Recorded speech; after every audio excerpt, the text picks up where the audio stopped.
ان کے تقرر میں کسی طرح کی کوئی بدعنوانی یا جانبداری نہ ہو،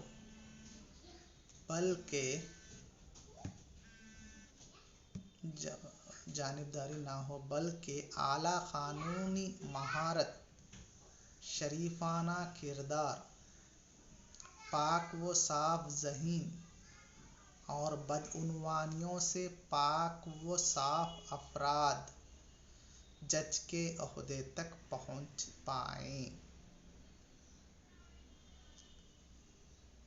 یعنی کہ جس کا تقرر کس بیس پر ہو، کسی طرح کی کوئی بدعنوانی، اپائنٹمنٹ کرتے وقت کسی قسم کی بدعنوانی یا جانبداری نہ ہو، کسی بھی قسم کی جانبداری نہ ہو، بلکہ ان کا تقرر قانونی مہارت، شریفانہ کردار، پاک و صاف ذہن اور بدعنوانیوں سے پاک و صاف افراد جج کے عہدے تک پہنچ پائیں، ویسے لوگوں کو ایز اے جج کے طور پر انتخاب کیا جائے۔ اسی طرح سے دیکھیے، دنیا میں ججز کے تقرر کے 3 طریقے رائج ہیں۔ پوری دنیا میں ججز کے تقرر، اپوائنٹمنٹ آف دی ججز کے کتنے 3 طریقے رائج ہیں۔ تو پہلا اس طرح ہے، پہلا طریقہ عوام کے ذریعے انتخاب کا ہے۔ 1790 میں سب سے پہلے اس طریقے کو فرانس میں استعمال کیا گیا تھا۔ بعد میں نپولین نے اس طریقے کو ختم کر دیا، چونکہ اس طریقے کی وجہ سے سنگ تراش، سٹون کارونگ اور باغباں، گارڈنرز، عام مزدور بھی جج منتخب ہونے لگے تھے۔ یعنی کہ عوام کے ذریعے انتخاب کا طریقہ 1790 میں سب سے پہلے فرانس میں استعمال کیا گیا۔ اس کو نپولین نے اس طریقے کو ختم کر دیا۔ کیوں کیا؟ اس میں اس طرح کے لوگ آ رہے تھے، مزدور افراد، عام افراد، جو زراعت کش افراد، اور جو بھی عام لوگ جس کو قانون کی مہارت ہو یا نہ ہو، بھی وہ لوگ بھی، عام افراد بھی اس ججز کے اپائنٹمنٹ میں اس طریقے کے ذریعے اپائنٹ ہو رہے تھے، تقرر ہو رہے تھے۔ یہ بہت بڑے، کیونکہ اپائنٹ ہونے کی وجہ سے ان کی جو مہارت تھی نہیں رہتی تھی، کیونکہ ججز کو قانونی مہارت، شریفانہ کردار، پاک و صاف ذہن اور بدعنوانیوں سے پاک و صاف افراد جج کے عہدے پر نہیں پہنچ پا رہے تھے۔ اس کو ختم کیا نپولین نے۔ چنانچہ لاسکی کے مطابق ججز کے تقرر کے تمام طریقوں میں، جتنے بھی طریقے ہیں وہ تمام طریقوں میں عوام کے ذریعے تقرر کا طریقہ بدترین ہے کہا ہے، لیکن یہ طریقہ آج بھی سوئٹزرلینڈ اور امریکہ کے بعض ریاستوں میں رائج ہے۔ یہ طریقہ آج بھی سوئٹزرلینڈ اور امریکہ کی بعض ریاستوں میں some of the states of United States میں رائج ہے یہ طریقہ۔ ججز کے تقرر کا دوسرا طریقہ مقننہ کے ذریعے انتخاب ہے۔ اس طریقے میں مقننہ کے دونوں ایوان باہمی مشاورت سے بہترین اور باصلاحیت افراد کو بطور جج منتخب کرتے تھے۔ یعنی کہ مقننہ کے ذریعے انتخاب سے مراد کیا ہے؟ مقننہ سے مراد کیا ہے؟ لوک سبھا، راجیہ سبھا، یعنی کہ ہندوستان میں لوک سبھا، راجیہ سبھا جس طرح سے پارلیمنٹ ہے، سنسد کے ذریعے، مقننہ کے ذریعے بہترین دونوں ایوان راجیہ سبھا لوک سبھا دو ایوان کی صورت میں دونوں ایوان مشاورت کر کے بہترین اور باصلاحیت افراد کو بطور جج کے طور پر انتخاب کرتے تھے۔ سوئٹزرلینڈ میں وفاقی مقننہ کے دونوں ایوان مل کر 6 سال کی میعاد کے لیے ججز کا انتخاب کرتے ہیں، لیکن اس طریقے کو بھی زیادہ پسند نہیں کیا جاتا۔ اس کی تمام خوبیوں کے باوجود یہ کہا جاتا ہے کہ مقننہ کے اراکین ججز کی قانونی اہلیت کی جانچ کرنے کی صلاحیت نہیں رکھتے، چونکہ مقننہ میں لوک سبھا راجیہ سبھا سپوز ایگزامپل دو ایوانی صورت میں ہندوستان کے اندر تو اتنی مقننہ کی تعداد زیادہ ہوتی ہے بنسبت عاملہ کے، تو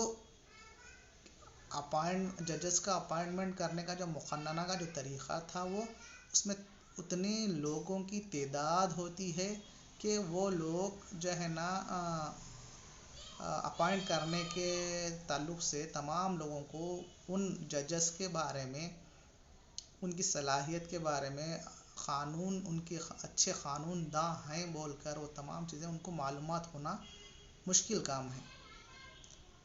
اس لیے اس کو جو ججز کی قانونی اہلیت کی جانچ کرنے کی صلاحیت نہیں رکھتے، اس طریقے سے منتخب ہونے والے ججز ان کو منتخب کرنے والی مقننہ کی پارٹی کے لیے مقدمات کی سنوائی میں نرم گوشہ رکھیں گے۔ سم ٹائم پرابلم آ گیا، مقننہ ہی اپائنٹ کری تو وہ مقننہ کے تابع یعنی مقننہ کے مطابق مقننہ کے مقدمات اگر آئے تو اس میں سنوائی میں نرمی کر سکتے ہیں، کیونکہ ان کو اپائنٹ کرنے والی اتھارٹی کون ہے؟ مقننہ ہی ہے، تو اس لیے اس میں نرمی کرنے کا چانس رہتا ہے۔ اس طرح انصاف کی روح ہی متاثر ہو جاتی ہے۔ ججز کے تقرر کا تیسرا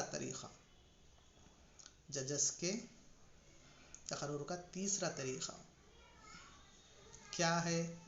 عاملہ کی جانب سے تقرر کا ہے اور ساری دنیا میں اس طریقے پر زیادہ عمل کیا جاتا ہے۔ ساری دنیا میں سب سے زیادہ اپائنٹمنٹ آف دی ججوں کا تقرر تیسرا طریقہ یعنی کہ عاملہ کے ذریعے انتخاب کا ہے، اسی پر ہی عمل کیا جاتا ہے۔ چنانچہ صدر عاملہ دستور میں سراد کردہ قابلیتوں کی بنیاد پر باصلاحیت افراد کا تقرر کرتا ہے۔ ہندوستان اور امریکہ میں اس طریقے پر عمل کیا جاتا ہے۔ لاسکی نے تجویز پیش کی ہے کہ ججز کا تقرر، مشہور فلاسفر لاسکی نے یہ تجویز رکھی کہ ججز کا تقرر وزیر انصاف کی سفارش پر ہو۔ وزیر انصاف سے مراد ہے لا منسٹر، وزیر انصاف کی سفارش پر ہو اور ججز کی ایک مستقل کمیٹی بنا کر اس تقرر کی توثیق کرے، یعنی کہ تقرر جس کو کر رہے ہیں عاملہ اس کو ایک ججز کی کمیٹی کے ذریعے اس فرد کی کتنی کامیاب جو ہے نا قانون داں یا پھر انصاف رسانی کس طرح اس قابلیت ہے، اس کی قابلیت کو پرکھے۔ برطانیہ میں شاہ برطانیہ مجلس وزراء کی سفارش کے مطابق ججز کا تقرر کرتا ہے۔ اس طریقے میں اگرچہ کہ عاملہ کو تقرری کا اختیار ہے لیکن وہ ججز کو علیحدہ نہیں کر سکتے۔ تو دیکھیے عاملہ اس کا تقرر کر رہی ہے اور اس کو برطرف کرنے کی جو ذمہ داری ہے، برطرف کرنا وہ عاملہ کے ذمہ نہیں ہے، اس کو اختیار نہیں ہے۔ عاملہ کو اپائنٹ کرنے کا اختیار ہے لیکن اس کو